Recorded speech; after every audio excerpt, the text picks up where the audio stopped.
Thibaut Meunier, bonjour. Vous êtes conseiller régional et vous êtes aussi candidat aux élections métropolitaines et municipales à Lyon. Vous serez même tête de liste dans le 9e, en ce qui concerne la municipale et dans la circonscription Ouest, Lyon-Ouest, c'est-à-dire 5e, 9e, en ce qui concerne les élections métropolitaines. Alors, est-ce que votre parti manque à ce point de candidat d'être obligé d'aller chercher un Viennois pour être candidat à Lyon, puisque vous n'êtes pas lyonnais, vous êtes Viennois? Alors tout d'abord, permettez-moi de vous féliciter pour vos émissions parce que je suis un grand fan. Voilà, donc bravo pour ce que vous faites, Gérard Angel. D'autre part, concernant mon activité à Lyon, alors j'habite à Vienne effectivement parce que comme beaucoup de Lyonnais, quand on a une grande famille, il est difficile de trouver une maison avec un petit jardin. Donc malheureusement, j'habite en dehors de Lyon. En revanche, j'ai fait mes études à Lyon et je suis chef d'entreprise à Lyon avec plusieurs activités. Donc je vis toute la journée dans cette belle ville. Bon, alors parlons maintenant du fond de votre candidature et de la candidature des listes Rassemblement National. C'est Andrea Cotarac, un ancien de la France Insoumise, qui va mener le combat métropolitain pour le Rassemblement National. Vous êtes un proche de Marion Maréchal, vous. Qu'est-ce que vous avez en commun avec Andrea Cotarac, qui était un bras droit de Mélenchon il n'y a pas encore si longtemps, qui a même mené des combats contre le fascisme d'extrême droite, donc contre vous, hein? Vous n'avez rien de commun. Précisément, nous ne sommes pas fascistes, cher ami. Non, c'est pas moi qui le dis, c'était lui. Pour le coup, c'était Andrea Cotarac qui vous accusait. Non. Nous sommes pour le coup amoureux de la France, amoureux de nos traditions, amoureux de notre pays. Et je crois que face à une caste déracinée qui aujourd'hui gère le pays, les collectivités locales, face à une équipe macroniste locale ou nationale qui, à notre sens, abîme la France, abîme les Français, abîme l'espoir dans une France sociale qui soutient, qui est solidaire, notamment on le voit avec la réforme des retraites. Je crois que notre génération, les trentenaires, on n'en a que faire des étiquettes politiques. Aujourd'hui, ce qu'on veut, c'est retrouver un pays qui soit juste et qui défende, qui protège les Français. Et d'ailleurs, c'est assez symptomatique, puisque même si on vient de parcours si différents, la situation est tellement urgente qu'on en vient à se dire que la priorité, c'est de se rassembler, et c'est ce qu'on a fait sur la ville de Lyon et sur la métropole. Est-ce que vous êtes sûr que vos électeurs ne vont pas se retrouver un peu perdus quand on va leur expliquer que le chef de file du Rassemblement National, le parti historique de Jean-Marie Le Pen, pour lequel ils ont voté pendant des années, est maintenant représenté par quelqu'un qui était avec Mélenchon il y a encore 6 mois, non? Mais parce que le clivage a explosé. Oui. Le clivage n'est plus celui des vieux logiciels. Alors c'est vrai que certains de nos militants ont été surpris de cette décision, mais je crois que Andrea... Surpris est un petit mot, hein. Alors certains étaient en colère, mais vous savez, quand on fait preuve de pédagogie et quand on présente les projets, je crois qu'aujourd'hui tout le monde est derrière nous. Et même Émile Languille est revenu à la raison, puisqu'aujourd'hui il nous soutient. Donc vous voyez, finalement, c'est la grande concorde pour notre ville et notre territoire. Alors Thibaut Meunier, un petit mot maintenant sur différentes propositions que vous faites. Alors j'ai vu que vous proposiez d'organiser régulièrement des référendums locaux si vous êtes élu. Oui. Alors j'ai regardé, le Rassemblement National, ils ont beaucoup de mairies, enfin quelques mairies en France.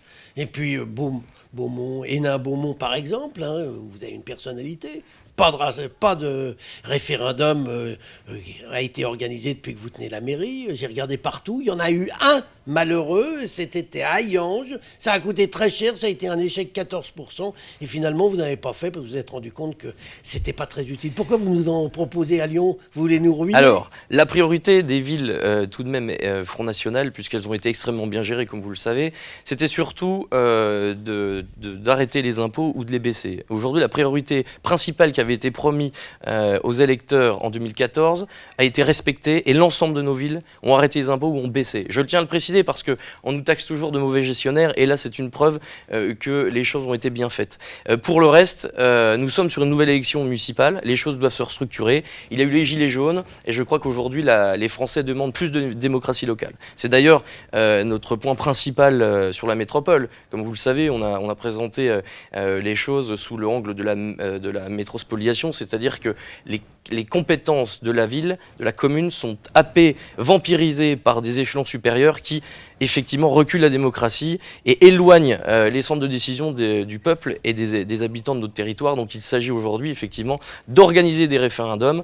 Ça coûtera peut-être un peu d'argent, mais comme les élections coûtent un peu d'argent, puisque c'est le prix de la démocratie. Vous savez, à Hayange, combien il y avait eu de participation?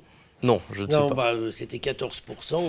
C'est rien, 14%. C'est rien. Ça sert à rien. C'est rien, mais c'est toujours plus que les représentants syndicaux qui ne représentent que 6%. Oui, mais que vous soutenez dans les Gilets jaunes, là, aujourd'hui. Mais on soutient surtout un projet qui permet aux Français et aux gens du territoire de se faire entendre. Et je crois que c'est ça qu'il faut retenir face à un Macron qui n'en a que faire de la parole du peuple. Dites-moi, Thibault Monnier, vous êtes favorable à l'anneau des sciences, régionalement, Tout à fait. localement. C'est compatible avec le souci que vous avez de préserver l'environnement ?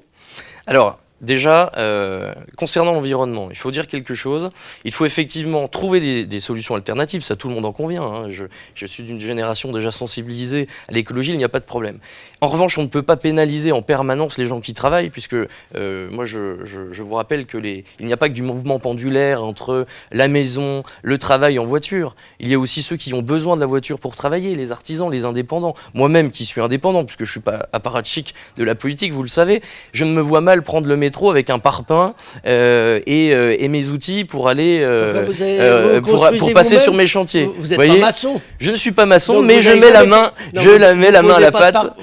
Mais bien sûr que si. Mais attendez, habillé comme ça m'étonnerait que vous alliez poser des parpaings. Je ne viendrai pas en bleu de travail vous voir, mais oui, je suis quelqu'un de terrain, je travaille ardemment sur mes chantiers et c'est pour vous répondre qu'on ne peut pas punir les gens qui créent de l'activité et il ne faut pas oublier ces gens-là. Et moi, je suis vraiment très attentif aux indépendants qui ont besoin aussi de se déplacer la journée ou des professions libérales. Donc on a besoin de finir ce périphérique lyonnais. On ne peut pas considérer qu'une métropole aujourd'hui n'a pas de périphérique, donc il est indéniable. En revanche, deux conditions très importantes.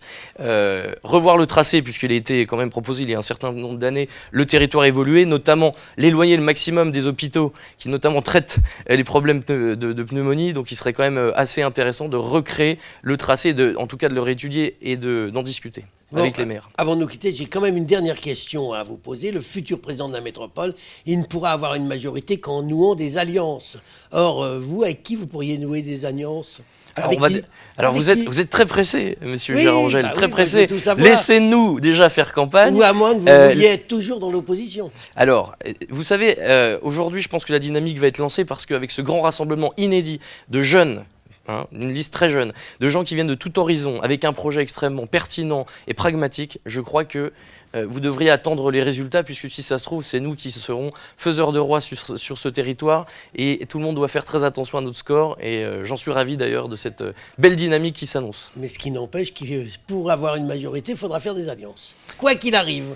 Quoi qu'il arrive, on discutera avec ceux qui seront prêts à faire des alliances avec vous, mais si vous en trouvez. Écoutez, regardez, Andréa Cotarac a trouvé la bonne voie derrière le Rassemblement national, derrière Marine Le Pen. Donc je crois que d'autres auront la lumière en temps voulu. Eh ben, on verra ce que ça donne dans les semaines qui viennent, puisque de toute façon, maintenant, ça va arriver très vite. Thibault Monnier, je vous remercie. Je vous remercie, Gérard-Angel.